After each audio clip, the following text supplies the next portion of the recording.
Aha. Deməli, əziz tamaşaçılar, yay mövsümü başa çatır, qarşıdan soyuq günlər gəlir, bir müddət sonra pəncərələr qapanacaq, evlərdə sobalar işə düşəcək. Lakin evlərimizi isitmək üçün açdığımız o kiçik qapılar bəzən görünməyən bir təhlükəyə yol açır. Səssiz, görünməz və ölümcül dəm qazı hər mövsüm bizi gözləyir. Statistika göstərir ki, hər il dəm qazından zəhərlənmə halları artmaqdadır. Mütəxəssislərin fikrincə, bu kimi halların əsas səbəblərindən biri tüstü bacalarındakı problemlərdir. Son illərdə bu istiqamətdə hüquqi baza gücləndirilib.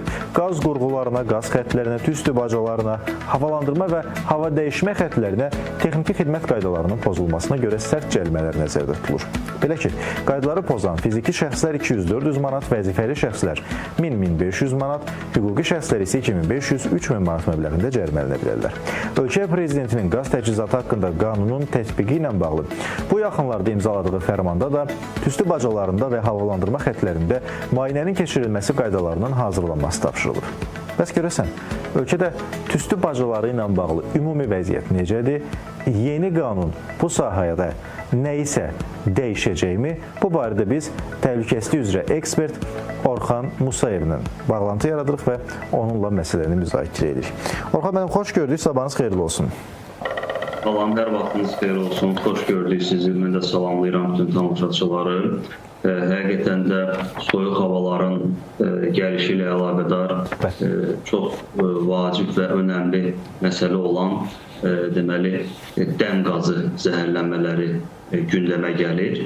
Bunun da bir çox səbəbləri var. Ümumiyyətlə, havaların soyuması ilə bərabər insanların istilik cihazlarına və qurğularına tələbatı artır. Bu tələbatın artması ilə bərabər təhlükəsizlik qaydalarına və təhlükəsizlik qaydalarının tələblərinə mütləq əməl olunmalıdır. Bu çərçivədə ümumiyyətlə hazırlıq işləri görülməlidir.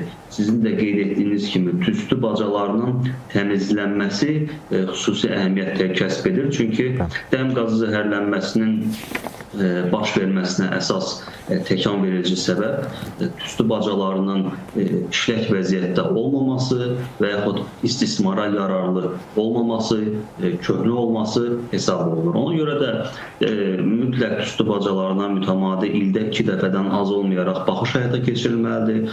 Bununla bərabər tüstü bacaları ilə yanaşı bir sıra təhlükəsizlik tədbirləri işlənib hazırlanmalıdır. Ümumən qaz cihazları, isidici cihazlar və sobalar istifadə olunarkən onlar nəzarətsiz qalmamalıdırlar, mütəmadi nəzarət təşkil olunmalıdır. Ümumən, insanlar tüstü bacalarının təmizlənməsi ilə bağlı hara müraciət etməli olduqlarını bilməlidirlər. Bununla da bağlı mütləq ki, maarifləndirici və təbliğat xarakterli işlər aparılmalıdır. Yəni, müvafiq dövlət qurumları tərəfindən mənzillərdə sizin də qeyd etdiyiniz kimi mütəmadi olaraq ilkin və dövrü yoxlamalar, müayinələr həyata keçirilir. Bu müayinələr nəticəsində insanlara tüstü bacalarının təmizlənməsi barədə müvafiq göstərişlər verilir. Lakin insanlar tüstü bacalarının təmizlənməsi üçün hara müraciət etməli olduqlarını bilmirlər. Bununla bağlı ölkəmizdə vahid bir qaydalar. Burada qeyd olunur ki, baxın, qaz qurğularına, qaz xətlərinə, tüstü bacalarına, havalandırma və hava dəyişmə xətlərinə texniki xidmət qaydaları, bundan danışılır. Bu texniki xidmət qaydaları ümumiyyətlə nədir, necə edilməlidir, ev şəraitində bunu edə bilərikmi, necə edə bilərik və yaxud kimə və necə müraciət etməliyik? Çox maraqlı bir yerə gəlib çatdınız ki, bu burada yazılıb, amma biz nə edək yaxşı, necə eləyək bunlar?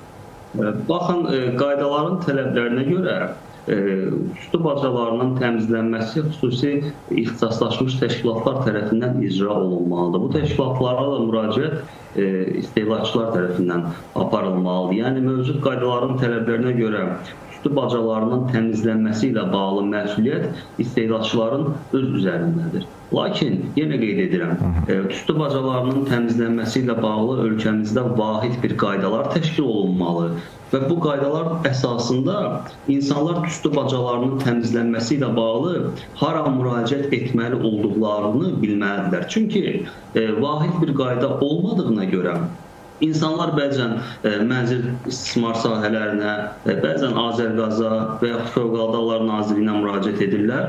Lakin bu qurumlar heç biri tüstü bacalarının təmizlənməsi ilə bağlı icraçı funksiyanı həyata keçirmir. Bununla bağlı padratçı şirkətlər var. Bu padratçı şirkətlərin nömrələri Azərqazın rəsmi saytında yerləşdirilib. Ancaq bu şirkətlərin tüstü bacalarının təmizlənməsinə marağı yoxdur. Yəni orada müəyyən maddi məsələlər olduğuna görə onlar bu işdə maraqlı deyirlər. Yəni insanlar yaxşı, bəs hara müraciət etməlidirlər? Bununla bağlı düşünürəm ki, vahid bir qaydalar hazırlanmalı və təbliğat və maarifləndirici işlər sırf bu istiqamətdə aparılmalıdır. Biz bugün çıxışlar edirik, Fövqəladə Hallar Nazirliyi də mütəmadi məlumat verir ki, tüstü bacaları ildə 2 dəfədən az olmayaraq təmizlənməlidir. Bunu insanlar bilirlər. Lakin tüstü bacalarının təmizlənməsi ilə bağlı konkret olaraq mərhələli şəkildə hansı prosedurlar icra olunmalıdır? Yəni ilk müraciət hara olmalıdır və bu prosesin tam icra olunması ilə bağlı məqsədə necə çatmaq olar? Bununla bağlı düşünürəm ki, dövlət qurumları tərəfindən mütəmadi işlər aparılmalıdır və insanlar tam dəqiq məlumatlandırılmalıdır. Tüstü bacalarından əlavə, baxın, bugün beynəlxalq təcrübədə xüsusi qaz detektorlarının istifadəsinə önəm verilir. Bu detektorlar mahiyyətcə çox ucuz və əlçatan hesab olunur. Lakin o detektorun insan həyatı üçün çox mühüm bir funksiyanı yerinə yetirməsinin şahidi dəfələrlə oluruq. Yəni bu detektorlar qaz cihazları və qaz qurğuları istismar olunan otaqlarda quraşdırılır. Hər hansısa bir dəm qazı sızması mövcud olarsa, detektor dərhal işə düşür və insan bu barədə məlumatlı olur. Çünki biz bildiyimiz kimi dəm qazı rəngsiz, qoxusuz olduğuna görə, özünə görə spesifik bir xüsusiyyəti yoxdur. Yəni bunu insan instinkti ilə müəyyən etmək qeyri-mümkündür. Ona görə də bunun üçün beynəlxalq təcrübədə daha çox istifadə olunan, hətta mən sizə deyərdim ki, qayda tələbi olaraq məcburi xarakter daşıyan qaz detektorlarının quraşdırılması icra olunmalıdır. Hazırda yoxdur elə bir tələb, yəni məcburi bir tələb? Hazırda yeni istismara verilən binalarda bu detektorun quraşdırılması vacib hesab edilsə də, köhnə binalarda, yəni artıq istismara verilmiş binalarda bu detektorların quraşdırılması könüllülük prinsipi əsasında həyata keçirilir.